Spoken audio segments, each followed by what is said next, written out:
Hello student, एक बार फिर से यूट्यूब क्लास में आप सभी का स्वागत है। आज हम नए टॉपिक के साथ उपस्थित हुए हैं, सरल रेखा स्ट्रेट लाइन। ठीक है बच्चों, तो आइए स्टार्ट करते हैं। सरल रेखा स्ट्रेट लाइन जो नई टॉपिक लिया गया है आपका, सबसे पहले जो इसमें हमें छोटा छोटा क्वेश्चन पढ़ना है एक एक नंबर के। तो पहला हमारा यही है, सरल रेखा का समीकरण क्या होता है।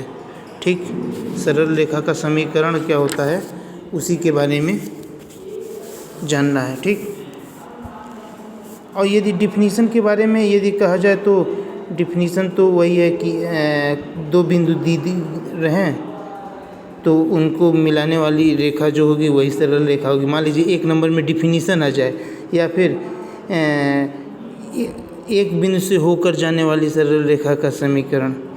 ठीक, तो डिफिनीसन और उसके साथ साथ जो फार्मूला है वो ज़रूरी है। तो यहाँ पर जो हमारा पहला टॉपिक है, एक बिंदु से होकर जाने वाली सरल रेखा का समीकरण। तो यहाँ पर दिया गया है, देखिए, x minus x1 upon L equal to y minus y1 upon M equal to z minus z1 upon N. ठीक, जहाँ x1 y1 z1 जो है वो उस बिंदु से होकर जाती है। तो क्वेश्चन में यही होगा कि एक बिंदु से होकर जाने वाली रेखा का समीकरण। तो एक बिंदु वही दिया रहेगा x1 y1 z1, और जो एल एम एन है वो आपको बताया जा चुका है पिछली क्लास में, वो दिक्कोज्या है, डायरेक्शन कोसाइंस। मालूम है L equal to cos theta होता है, M equal to cos alpha cos beta cos gamma, इस तरह से होते हैं। ठीक, तो चलिए आइए पहले क्वेश्चन की ओर चलते हैं। क्वेश्चन है, उस रेखा का समीकरण ज्ञात करो जो बिंदु 5, -6, 3 से होकर जाता है और उसके दिक् अनुपात ये यल यम एन की वैल्यू दी गई है 1 - 2 1। ठीक, तो यहाँ से अब इस बिंदु से होकर जाता है 5, तो ये दिया गया है, ये आपका x1 y1 और z1 की वैल्यू दी गई है। ठीक, इसी तरह दिक् अनुपात दिया गया है, तो दिक् अनुपात या दिक्कोज्या दोनों में से कुछ भी दिया जा सकता है। तो यहाँ पर दिक् अनुपात दिया गया, तो दिक् अनुपात से सबसे पहले हम दिक्कोज्या निकालेंगे। तो दिक् अनुपात से दिक्कोज्या निकालने का फार्मूला बताया गया है, L equal to a upon under root a² plus b² plus c²। ठीक, तो यहाँ a b c की वैल्यू दी गई है, उठा के ये रख देंगे, तो 1 upon under root 1 plus 4 plus 1, ये हो जाएगा आपका अंडर रूट 6। ठीक, इसी तरह m की वैल्यू निकाल लेंगे, m equal to b upon under root a² plus b² plus c²। तो m की a b c की वैल्यू रख देंगे तो ये आ जाएगा -2 अपान अंडर रूट 6। इसी तरह n की वैल्यू निकाल लीजिए, n इक्वल टू होता है c upon under root a² plus b² plus c²। तो ये वैल्यू उठा के रख देंगे तो 1 अपान अंडर रूट 6। अब आता है रेखा का समीकरण जो पूछा गया है। रेखा का समीकरण क्या हो जाएगा, x minus x1 upon L, y minus y1 upon M और equal to z minus z1 upon N. तो x1 y1 z1 की वैल्यू क्वेश्चन में ऊपर दी गई है 5 6 -6 3, वो उठा के यहाँ पर रख देंगे, 5 - 6 करेंगे तो प्लस हो जाएगा 3, और यल यम एन की वैल्यू ये 1 upon under root 6 -2 upon under root 6 1 upon under, ये उठा के सॉल्व कर लीजिए, ये आपका पूरा सरल रेखा का समीकरण हो गया। अब ये बात आती है कि ये सर एक नंबर में कैसे क्वेश्चन बनेगा। तो एक नंबर में जो क्वेश्चन अब जिस पैटर्न पर रखा गया है, तो आसानी से उस समय यल यम एन की वैल्यू दी जाएगी और इस बिंदु से होकर जाती है उसकी वैल्यू निर्देशांक दिए जाएंगे, ताकि तुरंत एक नंबर में आसानी से मिल जाए। ठीक, तो अब हम असाइनमेंट दे देंगे, उसके ज़्यादा से ज़्यादा क्वेश्चन की प्रैक्टिस करिए आप लोग। इसको जितना ज़्यादा से ज़्यादा प्रैक्टिस करेंगे उतना बेहतर होगा। ठीक है,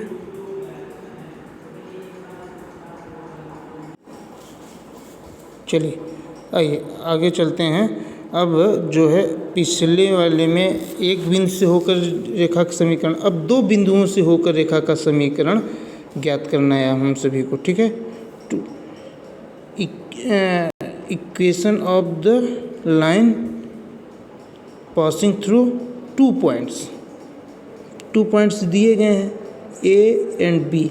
इस तरह से ए के कोऑर्डिनेट्स हैं x1 y1 z1 और बी के कोऑर्डिनेट्स हैं x2 y2 z2, ठीक।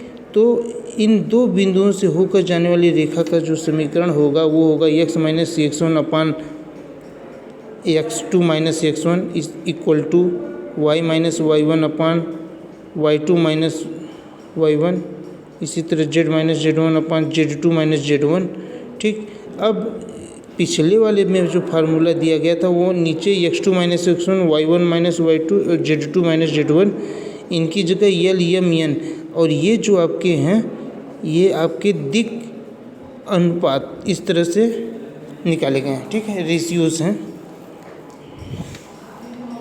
तो ABC की वैल्यू ये है आपकी। अब ऐसे ही देखिए एग्जाम्पल के रूप में यदि क्वेश्चन देखिए, क्वेश्चन क्या है आपका, क्वेश्चन दिया गया है बिंदु ए 3 -1 2 तथा 2 1 4 से होकर जाने वाली रेखा का समीकरण, ये दो x1 y1 z1 x2 y2 z2 ये दिया गया है, ठीक। तो रेखा का समीकरण ज्ञात करना है, उठा के इसी वाले फार्मूले में आप लोग रख दीजिए।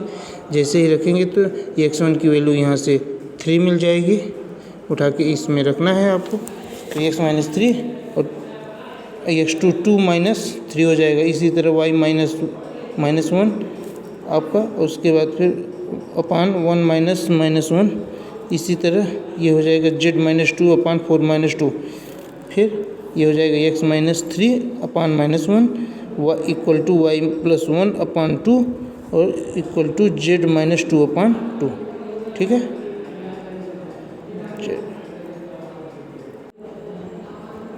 चलिए आइए बच्चों, अब हम सीखेंगे दो रेखाओं के मध्य कोण ज्ञात करना। Find the angle between two lines, ठीक। तो find the angle between two lines, दो रेखाओं के मध्य कोण ज्ञात करना। अब उनके रेखाओं का कोण ज्ञात करने के लिए सबसे पहले उन रेखाओं का या दिक अनुपात या दिक कोज्या, दो में से एक चीज़ें मालूम होना ज़रूरी है, तभी हम उसको ज्ञात कर पाएंगे, उनके एंगल, ठीक। तो मान लीजिए कि आपको दिक अनुपात मालूम है A1 B1 C1 और A2 B2 C2, यदि क्वेश्चन में ऐसे दिया है तो उनका जो उनके बीच का कोण होगा वो cos थीटा इक्वल टू हो जाएगा A1 A2 plus B1 B2 plus C1 C2 upon under root में A1 square plus B1 square plus C1 square into A2 square plus B2 square plus C2 square, ठीक। यदि in case मान लीजिए कि वो आपका दिक कोज्या दी रहे L1 M1 N1 L2 M2 N2, तो उस समय फार्मूला जो होगा वो cos थीटा इक्वल टू उनके बीच का कोण जो होगा वो होगा cos theta equal to L1 L2 plus M1 N2 plus N1 N2, ठीक। अब दो केस इसमें बनते हैं कि वो रेखाएं या तो लंबवत भी हो सकती हैं या तो समांतर हो सकती हैं। तो जब लंबवत होंगी तो उस केस में A1 A2 B1 B2 C1 C2 equal to 0 होगा, और यदि समांतर होंगी पैरेलल में तो A1 upon A2 equal to B1 upon B2 equal to C1 upon C2।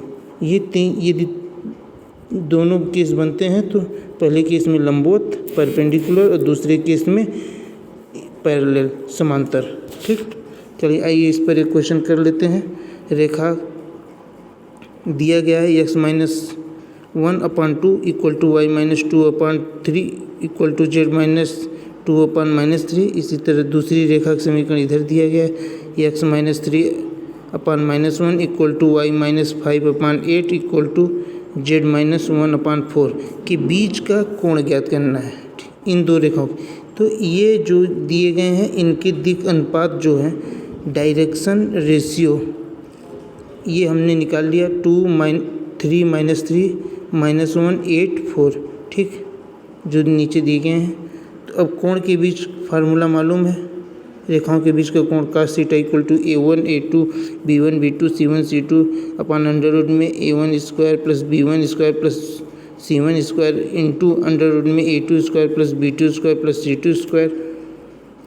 इसी तरह ये फार्मूला A1 B1 C1 की वैल्यू A2 B2 C2 की वैल्यू उठा के रख दीजिए, जैसे ही रखेंगे तो इधर सॉल्व कर लीजिए।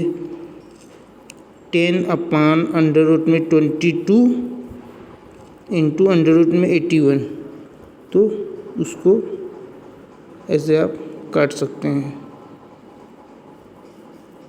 ये आपका हो जाएगा theta equal to cos inverse 10/9/22।